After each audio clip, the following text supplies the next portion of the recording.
जब धर्म संसद हुई हरिद्वार में तब कुछ बोले नहीं। बिल्किस बानो के अपराधियों को छुड़वाया और फूलहार चढ़ाए तब कुछ बोले नहीं। जाति के नाम पर राजस्थान में एक दलित बच्चे का मास्टर के माटले से पानी पीकर प्यास बुझाई, इसलिए मारकर हत्या की गई। कितनी दर्द भरी हकीकत है, मोदी जी कुछ बोले नहीं। ये लोग कहते हैं कि वीर सावरकर का काफ़ी योगदान रहा देश की आज़ादी में। हाँ, माफ़ीनामा लिखा उन्होंने, यही योगदान रहा होगा। और सेल्फ क्लेम वीर क्या होता है? वो धर्मनिरपेक्षता को हटाना चाहते हैं। अगर सत्ता जो बैठी है वो नफरत के बीज बो रही है, तो उस बीज के ऊपर जो खाद और पानी डालने का काम कर रही है वो आज की मेन स्ट्रीम मीडिया कर रही है। उत्तर प्रदेश में इतनी बड़ी हिंसा होती है, बुलडोजर कोर्ट बन जाता है। तो देखो, गोडसेवादी जितने भी वो कहते हैं गांधी से क्या हुआ, पर गांधी से क्या हुआ ये तो जिसके जीवन में बदलाव आ रहा है वो जानता है ना।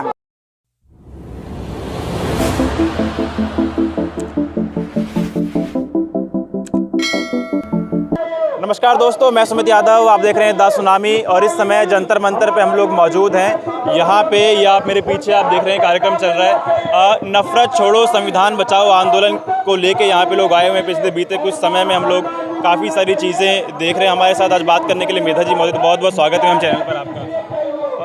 पहले तो आप ये जो नाम है नफरत छोड़ो और संविधान बचाओ, कहाँ नफरत आप लोग देख रहे हैं? राहुल जी भी नफरत की यात्रा लेके चल रहे हैं, आप भी कह रहे हैं नफरत छोड़ो। हम तो नफरत गांव-गांव में फैलाते हुए देखे हैं जाति और मजहब के नाम पर। इसलिए तो उत्तर प्रदेश में इतनी बड़ी हिंसा होती है, बुलडोजर कोर्ट बन जाता है। हमने मध्य प्रदेश में देखा है, जिन मुस्लिम युवाओं ने कोरोना के समय में अंत्य संस्कार करते समय ये सोचा नहीं कि कौन हिंदू है कौन मुसलमान है, उनके घर तोड़े गए। प्रधानमंत्री आवास योजना के तहत बने हुए घर तोड़े गए और सामने पुलिस खड़े रहकर, कलेक्टर खड़े रहकर, ये सब नफरत फैलाने की बात है। और ये नफरत के कारण मुनमुटाव होता है। गुजरात में हिंसा हुई तो दिल्ली में भी हुई, मुजफ्फरनगर में हुई, तो जगह जगह आज हिंसा का फैलाव हमें नामंजूर है। धर्म और जाति के नाम पर आज़ादी आंदोलन नहीं चला। आज शहादत दिवस है। शहादत में मंगल पांडे भी लड़े थे, ओबेदुल्ला भी लड़े थे, अशफाकुल्ला भी लड़े थे, महात्मा गांधी ने भी गोली खाई थी।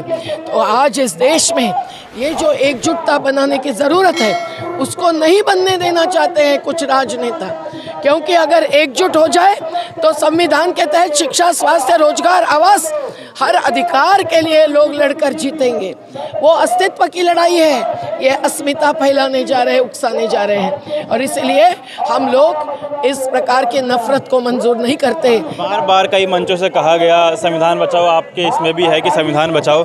क्या खतरा है संविधान को? क्या खतरा, आप लोगों को क्यों खतरा लग रहा है? संविधान की उद्देशिका में जो मूल्य लिखे हैं, समता, न्याय, धर्मनिरपेक्षता, सर्वधर्म समभाव, आज़ादी, उसको बदलने जा रहे हैं। सुप्रीम कोर्ट में याचिका लगी हुई है।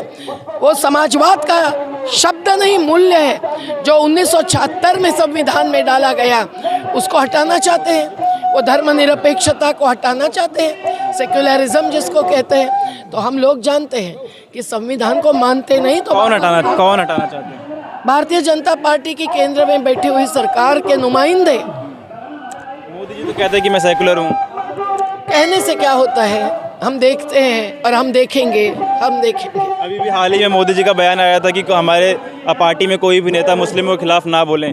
बिल्कुल अच्छा है, पहली बार बोले हैं शायद, नहीं तो जब धर्म संसद हुई हरिद्वार में तब कुछ बोले नहीं। बिल्किस बानो के अपराधियों को छुड़वाया और फूलहार चढ़ाए तब कुछ बोले नहीं।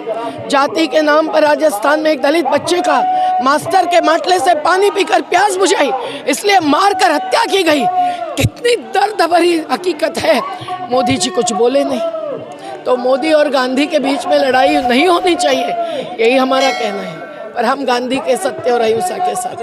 ये चीज़ जो आपने जिक्र किया कि 9 साल के बच्चे का घड़े में पानी पिया, उसके मास्टर ने उसको मारा, तो ये तो हम बहुत पहले से देखते हुए आए हैं। हालांकि 2023 शुरू हो चुका है, अभी भी हम लोग ऐसी खबरें सुनते हैं। कैसे ख़त्म होगी? यही तो है, समाज के जन जागरण से और ऊंच नीच नहीं मानते हुए एकजुटता बनाते हुए आगे बढ़ेंगे तभी, और वही हम चाहते हैं। किन लोगों में एकजुटता चाहते हैं? हमारे गरीब बस्तियों की महिलाएं आई है जो हिंदू मुस्लिम कौन है आप पहचाने भी नहीं। कल हम लोग कितनी बड़ी बड़ी सभाएं करते हुए आए। पलवल से 26 जनवरी को निकलकर हम पैदल यात्रा करके पहुंचे बदरपुर गौतमपुरी तक, तो वहाँ भी जिस प्रकार से लोग लड़ते हैं। हमारी मुंबई की महिलाएं आई है, घर बचाओ घर बनाओ आंदोलन, कोई जाति और पाति से वहाँ नहीं लड़ता। ये लड़ाई जहाँ उकसाया जाता है वहीं होती है। आप एकजुटता की बात कर रहे थे, किन लोगों की एकजुटता आप चाहती हैं साथ में? जाति धर्म पंथ प्रांत लिंग भेद के पार आम जनता की, आम नागरिक की, गरीबों धनिकों की तो एकजुटता नहीं हो सकती भाई। अगर अडानी 1600 करोड़ रुपया रोज कमा रहा है और मनरेगा के मजदूरों को 400 रुपया भी नहीं मिल रहा है, तो अडानी की और हमारे गरीब बस्ती के अंबाराम या हमारी अनवरी की एकजुटता नहीं हो सकती है। पर जाति धर्म पंथ प्रांत के पार एकजुटता हमें अपेक्षित है। हत्याएं जो होती हैं वो क्योंकि धन और गरीबी और अमीरी के हिसाब से होते नहीं है, वो जाति को देख के और धर्म को देख के होती है। बिल्कुल। आज छत्तीसगढ़ में क्या हो रहा है, एक साल में 300 हमले हुए थे क्रिश्चियनों पर। छत्तीसगढ़ में आज जो हो रहा है वो पहले भी हुआ था। तब हम कोंडा गांव गए थे, हमने देखा कि एसपी और कलेक्टर के मन में भी जाति भेद है और सरकार जितना हस्तक्षेप करना चाहती है नहीं करती है, तब उनके घर तोड़े जाते हैं। तो ऐसी स्थिति में हम सब एक है। देखिए, क्रिश्चियन है, मुस्लिम है, हिंदू है, आज यहाँ सबको ही है। LGBTQ के साथी भी है जो भी एक अलग लिंग मानते हैं रखते हैं, तो सभी का हम लोग सम्मान करते हैं। सभी की समता के लिए ही संविधान हमारा आधार है। इस तरीके के कार्यक्रमों से सभी लोग एक साथ आएंगे, इस तरीके के कार्यक्रमों से, क्योंकि राहुल जी भी हम लोगों ने देखा कन्याकुमारी से चले कश्मीर तक गए। देखो, दिल्ली तक आना सबको संभव नहीं है, नहीं तो हमारी एक एक जगह पे रैलियाँ हज़ारों की होती है। पर हम लोगों ने ज़िले ज़िले में यात्राएं निकाली पिछले साल भर में, और वो ज़िले ज़िले में गांव गली में पहुंची। 75 किलोमीटर कम से कम चले। कहीं उत्तर प्रदेश में सीतापुर में 282 किलोमीटर चले। हमारे यहाँ 90 किलोमीटर, उत्तर प्रदेश में एक जगह 120 किलोमीटर, और अभी हम लोग ऐसे ही चल के आए हैं। मैं फैज़ल खान भाई को कहती हूँ, खुदाई खिदमतगार के साथी आई है। पहले ये यहाँ भी बोले ना। ये नफ़रत के ख़िलाफ़ है हमारा अभियान, क्योंकि नफ़रत जो है नफ़रत के खिलाफ़ हमारा ये अभियान है। और हमने जो राम राज्य के बारे में सुना था, तुलसीदास कहते हैं बैर काहू संग न कोई। न राम राज तो वो होगा जिसमें किसी के प्रति नफ़रत नहीं होगी, लेकिन आज आप देखिए हर तरफ नफ़रत बढ़ी है। तो एक तरह से इस समय धर्म का बहुत ज़्यादा मिसयूज़ हो रहा है। धर्म जो जोड़ने के लिए था, आज उसको नफ़रत फैलाने का ज़रिया बनाया जा रहा है। कौन बना रहा है? जो लोग बना रहे हैं उनको हम सब जानते हैं, बच्चा जानता है। स्कूल के बच्चे से भी पूछिए नफ़रत कौन फैला रहा है तो वो बता देगा। इसलिए मैं तो किसी ऐसे नफ़रत फैलाने वाले का नाम लेना भी पाप समझता हूँ।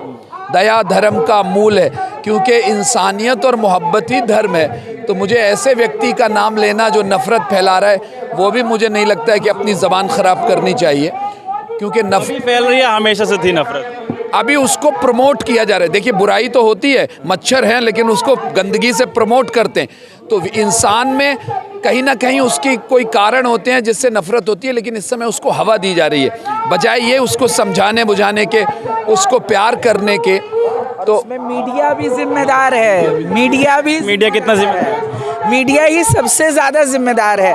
अगर सत्ता जो बैठी है वो नफ़रत के बीज बो रही है, तो उस बीज के ऊपर जो खाद और पानी डालने का काम कर रही है, वो आज की मेन स्ट्रीम मीडिया कर रही है। इस तरीके के कार्यक्रमों से कितना असर पड़ता है, आप लोग कितना समझते हैं? देखिए, असर को गिना नहीं जा सकता। ये तो देखो, गोडसेवादी जितने भी वो कहते हैं गांधी से क्या हुआ, पर गांधी से क्या हुआ ये तो जिसके जीवन में बदलाव आ रहा है वो जानता है ना। जितने भी कौन है? हाँ, कौन है गोडसे? जैसा फैजल भाई ने बताया अभी कि हम तो ऐसे नफ़रत वालों का नाम भी लेना नहीं पसंद करते, पर जो भी सत्ता में इस समय कायम है, जो भी कहते हैं कि गांधी के हत्यारों का जिंदाबाद लगाते हैं, ये जो आज 30 तारीख को यहाँ तक आधा देश भले ही भूल जाए कि गांधी जी आज के दिन शहीद हुए थे, पर वो याद रखते हैं और हैशटैग ट्रेंड कराते हैं नाथूराम गोडसे जिंदाबाद और अमर रहे। और जो गोडसे के मंदिर बना रहे हैं, इस तरह के विचार, इस तरह के संकीर्ण, कुटिल और कुत्सित मानसिकता के जो लोग हैं, जिन्हें कोई मतलब ही नहीं था कभी देश से, जिन्होंने जंग आज़ादी में कोई शहादत नहीं दी, जिनका कोई योगदान नहीं रहा, वो देश के ऊपर बड़े बड़े फिलॉसफीज बांधने की बात कर रहे हैं। तो ये हमें नामंजूर है और ऐसा है कि जनता की ताकत को कभी जो है कम नहीं आंकना चाहिए। काफ़ी योगदान रहा, ये लोग कहते हैं कि वीर सावरकर का काफ़ी योगदान रहा देश की आज़ादी में। हाँ, माफ़ीनामा लिखा, उन्होंने यही योगदान रहा होगा। और सेल्फ क्लेम वीर क्या होता है? सावरकर। और देखिए, लेकिन एक बात जो सीखने वाली ये है कि हम, उनका कोई योगदान रहा हो ना हो, लेकिन उनकी भी कभी नेहरू ने या गांधी ने बुराई नहीं की। तो हम बुराई में विश्वास नहीं रखते, हम तो जोड़ने की बात करते हैं, हम तोड़ने की बात नहीं करते हैं। तो दो चीज़ें आपके बैनरों पर बहुत बड़ी बड़ी लिखी हुई हैं, एक नफरत छोड़ो और संविधान बचाओ। क्या खतरा संविधान पे आपको लग रहा है? देखिए, बहुत सारे मीडिया पर्सन जो है ना, वो अभी पूछ रहे थे कि पहले की सरकार के भी खिलाफ आप लोग उतना ही ज़ोर शोर से बोलते थे, तो आज वाले में ऐसा क्या अंतर है? तो हम यही कह रहे थे कि पहले भी देखो, सत्ता में तो जो है वो शोषण करता ही है, पर अंतर ये है कि पहले सब कुछ छीन भी अगर मुझसे जाए तो राम प्रसाद के घर के बगल में रहने वाला रहमान उसकी सहायता करता था, उसके साथ बैठता था। आज हमारे देश में वो स्थिति आ गई है कि हमको लूटा भी जा रहा है और मेरे पड़ोसी से मेरा जो संबंध था भाई बहन चारे का, वो भी ख़त्म हो रहा है। तो मेन मुद्दा ये है कि अब तो संसाधन भी छीन रहे हैं और एकता और भाई भाईचारा भी। खराब क्या हो गया? आज भी हम लोग यहाँ देख रहे हैं, यहाँ पे हिंदू भी हैं, मुस्लिम भी हैं, सिख भी है, साहब सभी लोग आज आपके कार्यक्रम में यहाँ पर है ना। और साथ तो जमीन में तो साथ हमेशा ही है। इस देश की संकल्पना ही बिना हिंदू मुस्लिम नास्तिक के बिना भी नहीं की जा सकती।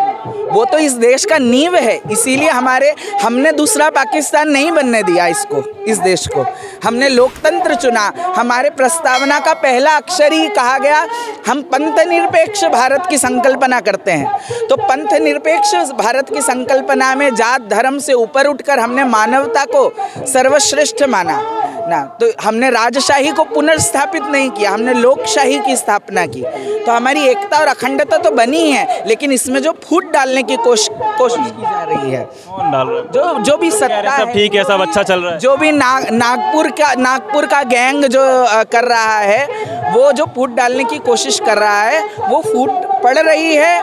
उसकी वजह से एक अंतर जो पड़ रहा है, हर इलेक्शन से पहले जो एक कम्युनल डिवाइड पैदा किया जा रहा है, और धर्म के नाम पे, मंदिर मस्जिद के नाम पर खेत पहाड़ पर्वत जंगल जो अडानी को बेचे जा रहे हैं ना, जो देश के प्राकृतिक संसाधन जिसके ऊपर देश के आदिवासियों का, देश के मजदूरों का, देश के गरीब शोषित जनता का पहला अधिकार बनता है, वो जो मूल मुद्दे से भटकाया जा रहा है, ये भटकाव के विरुद्ध है। जब सभी लोग मंदिर के नाम पे एक साथ आते हैं, सभी लोग मस्जिद के नाम पे एक साथ आते हैं, दिक्कत क्या है? फिर सभी लोग एक साथ आ रहे हैं। नहीं, लेकिन ये एक साथ आना नहीं हुआ ना भाई।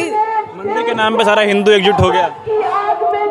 एकजुट देखो, हिंदू वो मुट्ठी भर, उनको आप हिंदू अगर मानते हैं, नफरत फैलाने वाले को अगर आप उनको साध्वी या साधु या कोई महाराज कह के बुलाते हैं, तो ये तो बहुत शर्म की बात है। हमारे लिए वो ना स्वामी है ना साध्वी है। हमारे संत मीरा है, हमारे संत रविदास हैं, हमारे संत कबीर हैं। हम ये सभा करने वाले और उसमें मारो काटो का और एथनिक क्लिनजिंग की और माइनॉरिटी के खिलाफ अब जो है हथियार उठाने की बात करने वाले, उनको हम ना संत मानते हैं ना हम उन्हें इंसान ही मानते हैं। बहुत बहुत शुक्रिया आपका। तो पीछे आप मेरे देख रहे हैं, इस तरीके के कार्यक्रम काफ़ी होते रहे हमेशा से। मैम प्लीज़ एक पीछे आप मेरे देख रहे हैं, इस तरीके के कार्यक्रम कभी होते रहे। इसका नाम है नफरत छोड़ो संविधान बचाओ। क्या खतरा संविधान को है? काफ़ी लोग बात इस पर कर रहे हैं, नफरत की बात करें कि बीते कुछ समय में नफरत हिंदू और मुस्लिम के बीच में वो जो बीज बोया गया है, इसकी शुरुआत अगर कहें कि तो 1996 में हुई, 6 दिसंबर को हुई, जब बाबरी मस्जिद का विध्वंस हुआ, वहाँ से इसकी नींव पड़ी। और अब तक जो पिछले बीते 8 साल में भारतीय जनता पार्टी की सरकार में हुआ कि मुस्लिमों के नाम चुन चुन के उनके घर गिराए गए, बुलडोजर चलाए गए, तमाम क्लेम यहाँ पे मेहता जी से बात करके हम लोग ने बताया। फिलहाल ये वीडियो में खत्म कर रहा हूँ, आप लोगों से मुलाकात होगी अगली वीडियो में, जुड़े रहे हमारे साथ, तब तक के नमस्कार।